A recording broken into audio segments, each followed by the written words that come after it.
Cindy Asmus, qui était guérie de Parkinson. Elle tremblait.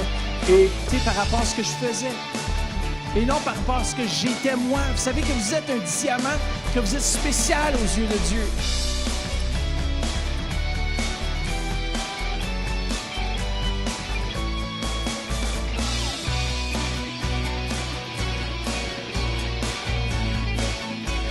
Dieu a tant aimé le monde. Ce soir, les malades vont être... bienvenue à l'émission Réveil. On va avoir un temps merveilleux. Je suis avec le pasteur Jean-Claude. Merci. Et on va parler des transitions dans la vie. Et aussi, on va entendre un témoignage d'une personne, une dame qui a été guérie, Cindy Asmus, qui a été guérie de Parkinson. Elle tremblait. Et parce qu'elle était fidèle à son assemblée, Amen, à l'Église, ce n'était pas une réunion spéciale, c'était simplement une réunion du mercredi soir. Et Jésus est venu et l'a guéri au complet, Jean-Claude. Une maladie incurable.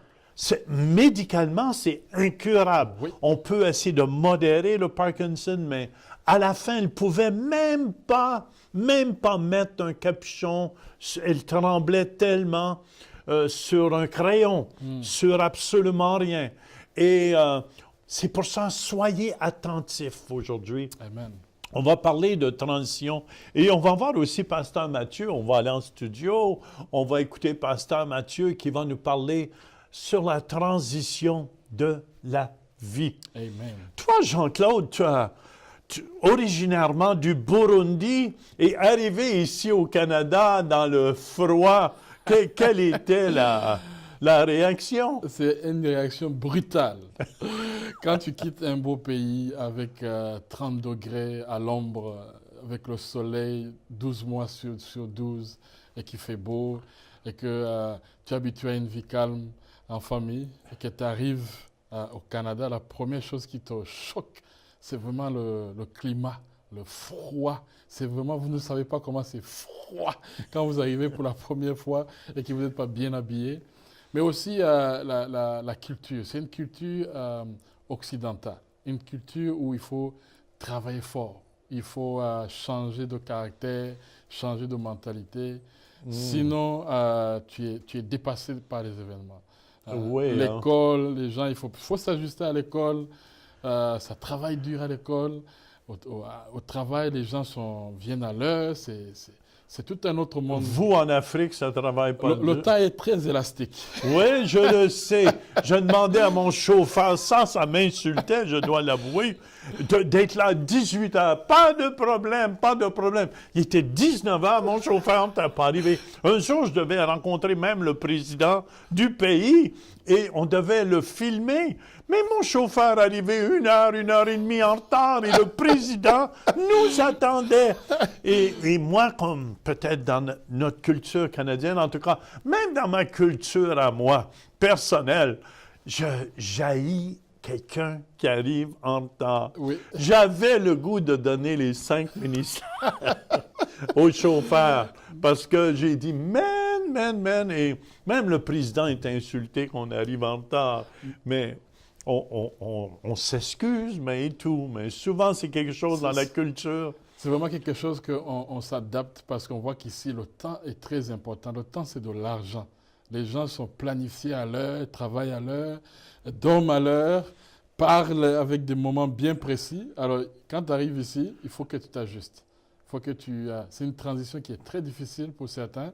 Parce que des fois, ils perdent des emplois, ou ils perdent des relations, ou ils sont moins crédibles parce que tu n'as pas pu t'ajuster à Et c'est une habitude, dans le fond. Exactement. Moi, je vois les gens, je m'excuse, là, j'insulte pas mes frères africains, mes sœurs africaines, mais il y a des gens, des fois, d'église commencent un exemple à 9 heures, et le service termine à 10h30. Un exemple, notre premier service, et les gens vont arriver à 10h15. Ouais. Tu comprends, avec leurs enfants, le service termine. Et ils ont manqué presque tout le service. Ou notre deuxième service qui est à 11h, les gens arrivent à 12h30. Tu comprends, tu les vois arriver avec toute la famille. Mais c'est juste une habitude. Oui, c'est une habitude et c'est vraiment... En Afrique, on a le temps. Ici, là, ils regardent le temps. Mais en Afrique, on vit dans le temps. Des cultes peuvent durer Ah oui, oui. 8 heures de temps. Donc les 8 gens heures de temps et les gens ne bougent pas. sont là. Les gens ne bougent pas. Et si on dépasse quelques minutes, les gens, tu les vois. Tu vois les enfants qui se promènent, qui arrivent dans la salle. En tout cas, Ouais. ça fait partie des transitions de la vie. Oui.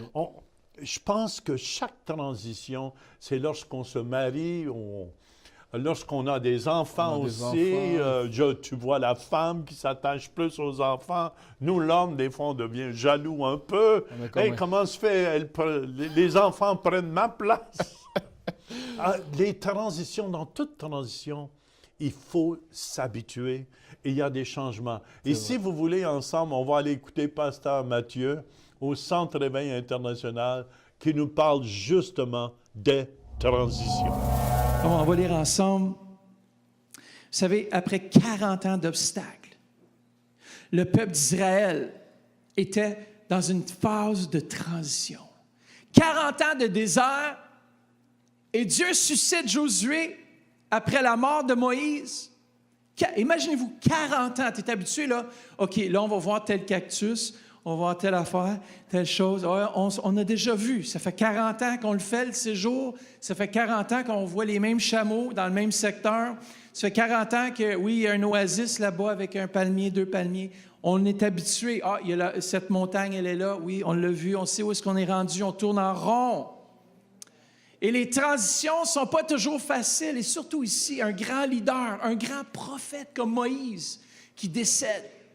Imaginez-vous le scénario. Le peuple faisait confiance à Moïse. Le peuple avait sorti d'Égypte avec Moïse. Le peuple avait traversé la mer Rouge avec Moïse. Ils avaient tout fait avec Moïse. Ils ont vu l'eau sortir du rocher avec Moïse. Et tout à coup, ici, le jeune Josué se retrouve devant une situation. Il y a 1 million de personnes, qui sont pas mal critiqueux. La plupart sont déjà morts, ceux qui critiquaient.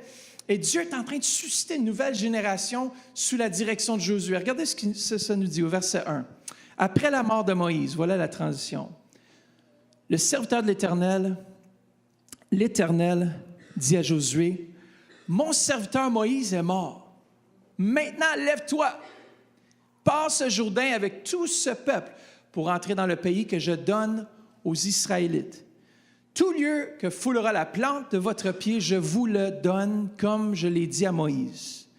Votre territoire ira depuis le désert et le Liban, jusqu'au grand fleuve, jusqu'à l'Euphrate, tout le pays des Hittites, et jusqu'à la mer Méditerranée, vers le soleil couchant. » Verset 5. « Personne ne pourra te résister tant que tu vivras. Je serai avec toi comme j'ai été avec Moïse.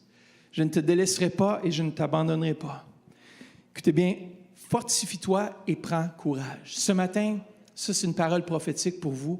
Dans vos moments de transition, fortifie-toi et prends courage. Comment est-ce qu'on fait ça? On va le voir un peu plus loin. Car c'est toi qui mettras ce peuple en possession du pays que j'ai juré à leurs ancêtres de leur donner. Seulement fortifie-toi et aie bon courage en te conformant fidèlement à toute la loi que Moïse, mon serviteur, t'a prescrite. Ne t'en écarte ni à droite ni à gauche, afin de réussir où que tu ailles. Que ce livre, verset 8 de la loi, ne s'éloigne point de toi. Médite-la jour et nuit. La nuit, c'est lorsqu'il y a des tempêtes. La nuit, c'est lorsque les choses sont noires. La nuit, c'est lorsque les choses sont ténébreuses. La nuit, c'est lorsqu'on est dans la zone neutre, la zone de transition. C'est le moment de la nuit parfois. Ou parfois, c'est le moment de la journée. Un bon jour vient de se lever à cause qu'il y a des changements.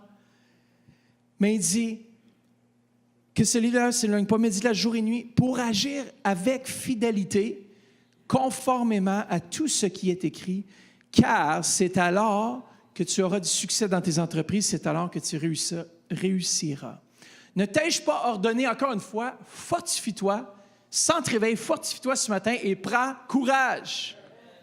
Ne sois pas effrayé ni épouvanté, car l'Éternel, ton Dieu, est avec toi où que tu ailles. Vous savez, quand j'étais jeune, j'ai toujours vu la main de Dieu sur ma vie. Lorsque Dieu a un plan pour votre vie, que ce soit les 5 ministères, que ce soit dans ton travail, que ce soit dans ta vocation de parler de travail, Dieu a un plan pour ta vie, comme il y a eu un plan pour Élisée. Élisée était là dans le champ qu'on partageait la semaine passée. Il labourait, il travaillait, il faisait quelque chose. Il était occupé, vous savez. Moi, je dis toujours que c'est les gens qui sont les plus occupés que Dieu va aller choisir, pas ceux qui sont assis en train de regarder la télé. Les gens occupés, mais il y a eu un moment de transition. Lorsqu'il était dans cette zone neutre, Élisée aurait dû savoir, il y avait quelque chose dans son esprit ce matin-là quand il s'est levé. Il dit, il me semble qu'aujourd'hui, c'est comme une journée différente. C'est la fin de la transition. J'ai fini de pousser les bœufs. J'ai fini de faire ce que je devais faire à l'époque. Vous savez, on vit des nouvelles journées, on vit une nouvelle ère, on vit une nouvelle dimension dans ce monde. Il y a des choses qui se passent présentement qui ne se sont jamais passées il y a 50 ans, 40 ans passés. On vit des changements. On devient adulte plus tard. On va le parler tout à l'heure de ça. Mais vous en souvenez-vous, on va juste faire un petit recul dans votre vie et regardez lorsque vous étiez adolescent. Il y en a pour certains qui sont encore dans cette zone, qui ne sont même pas encore rendus. Il y en a d'autres qui sont dépassés, ça fait longtemps. Mais ce n'est pas grave. On va regarder les transitions de passer de l'enfance à l'adolescence. Vous savez que l'adolescence, même pour certaines sociétés, ça n'existe pas. Tu passes de l'enfant à adulte. Tu parles d'adolescent, c'est un terme qui a été inséré dans nos sociétés occidentales. Ça n'existait pas, les ados. Nous, on a créé les ados. Mais en réalité, c'est que tu es un enfant. Maintenant, je laisse les choses du côté de l'enfant. Je suis devenu mature. Je suis devenu un homme, dans le fond. Et puis nous, on a 2 ados à la maison, un adulte, un ado. Et puis on voit vraiment qu'il y a des choses qui sont différentes. Il y a des choses qui ont changé. Et c'est des choses normales à la vie. Est-ce que vous savez que vos ados ont besoin de vous encore plus que vous pensez qu'ils ont besoin de vous? Ils ont besoin de vous. Je parle pour les ados ce matin. Les jeunes, on devrait être comme pompés. Yes, parle de moi ce matin. Voici quelques changements, voici quelques transitions qu'on peut observer chez nos ados. Premièrement, les changements physiques. Wow, ça, c'est tous des changements. Je me rappellerai lorsque j'étais au high school. J'étais maigre, 150 livres, 6 pieds 3, 6 pieds 4. Je sortais hors des normes de grandeur. Je me rappellerai les matins, je me levais, j'avais des douleurs dans mes genoux. J'ai grandi. Mon fils aussi grandit, presque aussi. Là, il joue au basket avec son école. Il va commencer à jouer au basket. Puis là, je dis, étire tes mains, voir. J'étais chez ma tante. Étire tes mains, voir qui a de plus grande portée quand même. Hein? Pasteur Jean-Claude, quand ton fils il est rendu aussi grand que toi, aussi long que toi, tu dis, ouais, il y a eu vraiment des changements. Il est aussi... Il va être bon à la défense. Aussi large, il a gros reach. Mais il y a des changements physiques qui se passent. Il y a des changements physiques, la puberté. Il y a peut-être la puberté pour certains, vos enfants commencent à avoir du poil où il n'y en avait pas avant. Comment? Puis il y a des parents qui sont mal à l'aise avec ça, qui ne savent pas comment aborder le sujet avec leurs enfants, avec leurs ados. C'est des transitions normales de la vie. Vous avez passé là, mais vous avez oublié c'était comment. Vos enfants, ils n'ont pas besoin de dire « hier ». Non, il y a besoin de vos encouragements. Comment? Le développement ou le surdéveloppement de certaines parties du corps. Peut-être que des plus grandes mains, des plus grands bras. Là. Vous savez, les ados, ils passent à travers toutes sortes de transitions très rapidement. La crainte du surpoids ou une insuffisance de masse musculaire. Hey, moi, je me souviens, j'étais mince, puis je voulais tellement devenir gros, fort. Je regardais les Go High School. J'ai joué là, dans l'équipe de foot américain, pas le soccer, le foot qu'on dit en France, le football américain. Je m'ai bien débrouillé pour être 150 livres. Je m'ai bien débrouillé, mais tu voyais les gars là, dans le... Tu sais, enlevaient le T-shirt, la petite musclée. Je dis, toi, là, moi, j'aimerais ça être comme toi, là. Moi, je suis pas comme ça, là. Ça m'est jamais arrivé. La crainte du surpoids ou une insuffisance de masse musculaire. Ou être poilu ou pas assez poilu. Ça peut être des choses que nos ados vivent, poilus comme Ésaü ou pas poilus du tout. Vous savez, Ésaü était tellement poilu que lorsque son frère est venu voler la bénédiction, il a mis une partie d'animal, là, comme de poils d'animaux, pour dire à son père, tiens, voici ton fils. Il est poilu pareil. Come on. Il est allé voler la bénédiction, mais en tout cas, Ésaü a perdu sa bénédiction à cause qu'il était trop poilu. C'est une farce. Les changements cognitifs. Combien de changements? Vous savez, des fois, on pense que nos ados, il y a un disconnect. C'est vrai, il y a un certain disconnect, surtout les gars. Des fois, on fait des affaires sans réfléchir. On était chez ma tante l'autre jour, puis mon cousin Jonathan, le leader de jeunesse, il me partageait justement toutes les choses des fois qu'on fait quand on est jeune, puis on fait des affaires pas réfléchies, des affaires qu'on planifie pas. Mais ça, c'est la jeunesse, parce que vous savez que notre cerveau, de l'âge de 12 ans à 23 ans, il va grossir, il va grandir, il va prendre... Alors, vers l'âge de 15 à 16 ans, l'ado, il va utiliser la logique et la raison et même l'abstraction au niveau adulte, mais la partie du cerveau responsable de la planification et de la réflexion sur l'avenir exige un peu plus de développement. Et je vous garantis. Alors, c'est pour ça que certains jeunes, ils vont prendre des risques, ils vont prendre des mauvaises décisions, ils vont se tourner vers l'alcool, ils vont faire ces choses-là parce qu'ils ne réfléchissent pas à l'avenir aussi bien. Alors, c'est pour ça que nous, en tant que parents, on doit être là pour les encourager, pour les supporter dans ces moments où est-ce qu'il manque un petit peu du cerveau. On doit remplacer, on doit être le cerveau pour eux. Mais en même temps, les aimer où ils sont rendus, c'est normal. Ça, tu ne te rends pas compte quand tu es jeune. Moi, je ne me rendais pas compte, tu sais, je pensais que j'étais le plus fort, puis tu sais, comme même les hommes, j'étais capable de les prendre, puis tout. Puis je réalisais que, tu sais, j'étais quand même un enfant. J'ai réalisé qu'un homme, c'était fort. Mais tu sais, des affaires, tu raisonnes d'une façon comme un enfant raisonne, mais pas comme un adulte. Un changement de personnalité. Les psychologues appellent ça la crise d'identité. Combien de vous avez des ados, des adolescents chez vous, qui sont peut-être dans une crise d'identité, qui doivent déterminer leur moralité, qui doivent décider leur philosophie de vie, leur tempérament, leur position sociale, leur identité de carrière. C'est tous des choix difficiles. On vit des changements majeurs dans notre personne. Moi, je me rappellerai toujours, à l'âge de 19 ans, lorsque j'ai donné ma vie à Jésus, c'était le plus beau moment parce que j'étais justement dans une crise d'identité. Et peut-être, vous dites, c'était tard. Oui, c'est un peu tard parce que j'ai vécu plein de choses quand j'étais jeune. Pas rentrer en détail aujourd'hui, mais tout ça pour dire que ce monde avait volé mon identité. Ce monde m'avait donné une identité, m'avait assigné une identité par rapport à ce que je faisais. Et non par rapport à ce que j'étais moi. Vous savez que vous êtes un diamant, que vous êtes spécial aux yeux de Dieu. Vos ados sont spéciaux, sont uniques, ne seront jamais comme vous exactement. Et c'est là qu'on doit les aimer. Et moi, je me rappellerai toujours le jour où j'ai accepté Jésus dans mon cœur, c'était le plus beau jour.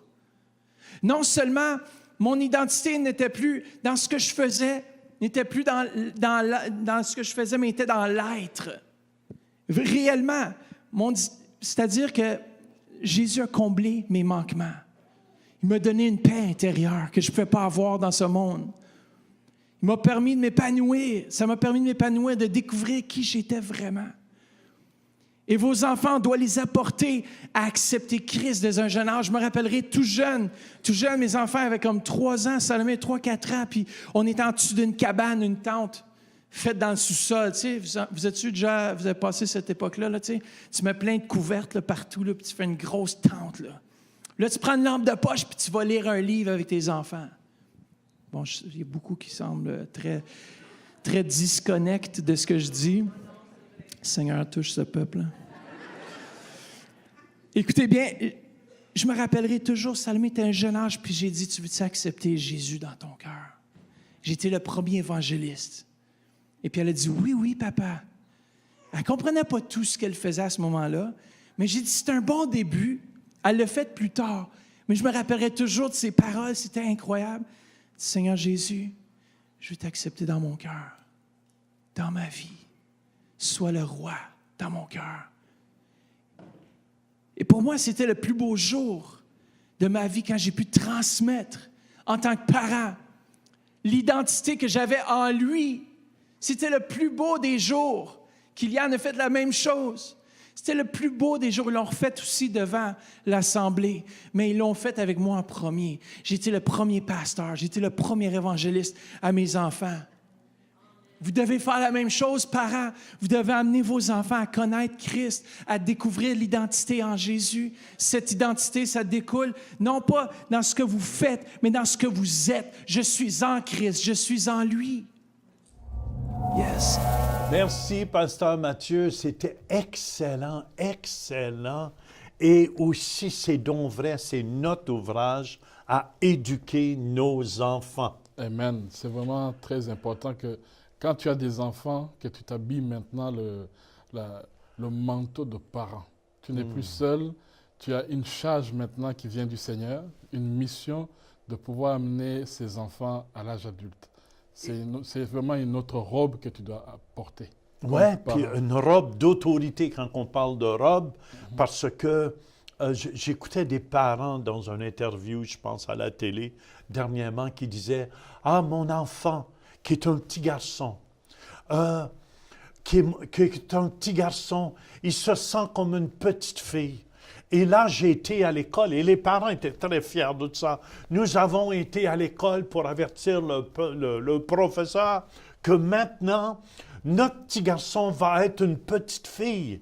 Et j'ai dit, mon Dieu, c'est facile à voir la différence.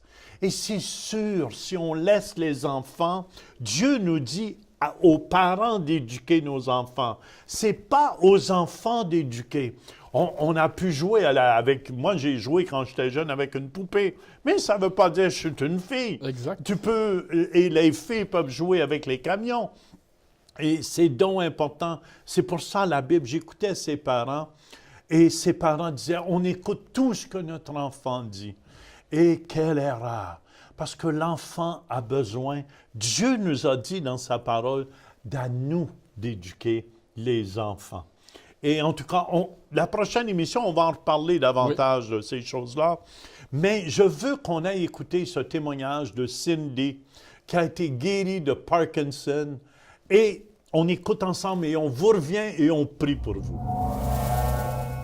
It would take you a really long time to make your fingers work. You had to really think, I'm going to do this. Even tying my shoes, brushing and flossing my teeth. Holding on to a pen and writing was hard to do. At age 44, Cindy Asmussen's life turned upside down. The doctor told her she had Parkinson's disease. At first, the symptoms were minor. She felt weak. There was a numbness in her arm. Over several years, it progressed into uncontrollable shaking. Cindy's faith made it hard to accept the diagnosis. Because you pray all the time, that God wasn't going to let this happen. But when it actually does get diagnosed, it's a part that thinks, okay, I've been before the elders, just like His Word says. I've been anointed, we've prayed, we've claimed, and yet I was still diagnosed with it. And that was hard. Everyday tasks became impossible. Cindy's physician, Dr. Eric Duwell, remembered the severity of Cindy's condition. I know she was having incoordination with her arm to some degree, some fumbling and dropping things. She wasn't the same person. She was tremulous. She was upset a good deal of the time because of the progressive nature of her neurological condition. For years, Cindy worked tirelessly as a volunteer at her church. She taught Sunday school, sang on the worship team. She wanted to know why God would let this happen. I said, God, I don't understand this, but I can't. I can't deal with this anymore. But one day, Cindy decided she had to turn it all over to God. I came to church on Sunday, and the pastor did an altar call if anybody needed prayer, if anybody needed anything, to come up. And I went up to the altar and just knelt there. I said, God, you got to help me, because I can't deal. I can't deal with this anymore. And a peace started coming over me. And at that time, that wonderful small voice of God came and said, I'm going to heal you. And He said, but it's not time yet. Months later, something amazing happened right here at Cindy's church in Neenah, Wisconsin. Oh, that was Wednesday night Bible study. We had come to church, and it wasn't this big special, night that anything particular happened. And we always have a prayer request at the end, and we pray for needs. And at the very end of that, the pastor had walked over and which he had done so many times before and prayed for this illness to leave. And as he started praying, Just come alongside Steve tonight. Once again, it was like I seemed to shake a little bit more. I don't even know how long we had prayed, and all of a sudden, everything stopped. Every bit of shaking had stopped. And that's all I kept thinking was, I'm not shaking. I'm not shaking anymore. It was just, I'm not shaking. That's all I kept thinking, because I hadn't been able to still my hands in months. It was so, unreal to just sit there and be still and not have any part of my body move. Ever since that night in June of 2001, Cindy enjoys even the small tasks. I can tie my shoes really fast now. I can run upstairs instead of where I couldn't hardly walk upstairs. I can write a clear sentence. I can eat with a spoon, a fork. I can cut with a knife, which I couldn't do before. It was very hard. There's so much to be thankful for, that I can get up and I can do the things that when I was ill could not do. Cindy wants others to trust God with their physical problems. No matter what you see, He's there and He's able. And not to worry, which I think at times we still do, but to give it to Him completely, not take it back. Merci beaucoup, Cindy. Quel beau Wow, témoignage. ça, j'aime ça. Amen, amen. Ça Alléluia. montre qu'il n'y a rien que Dieu ne peut pas faire. Il n'y a rien que Dieu ne peut pas guérir aussi. Amen. Et si vous êtes malade aujourd'hui, placez votre main là où vous êtes malade. Amen. Et au nom de Jésus de nom de Nazareth, Jésus. on arrache toute maladie Yes. dans le beau corps, Merci, Seigneur. dans les genoux, dans les bras, Merci, dans tous les membres. Guéris Au ces nom personnes. de Jésus-Christ. Au nom de Jésus. On commande à tout Parkinson, ceux qui souffrent de Parkinson, souffrent, au nom de Jésus, de cesser immédiatement. Amen. C'est tout le temps qu'on a. On vous revient la semaine prochaine. Amen. Vous pouvez devenir partenaire de l'émission Réveil en faisant un don mensuel de 20 $ ou plus par Visa ou Mastercard par le biais de notre site web ou en nous faisant parvenir un chèque par la poste. Pour plus de renseignements, visitez notre site web centreréveil.com ou composez le 1-877-273-8345. Merci de votre soutien. À la mention de son nom, tout genou fléchit. Chantons ensemble. À la mention de ton nom, toute bouche tombe. À la mention de ton nom, à la mention de ton nom. La maladie est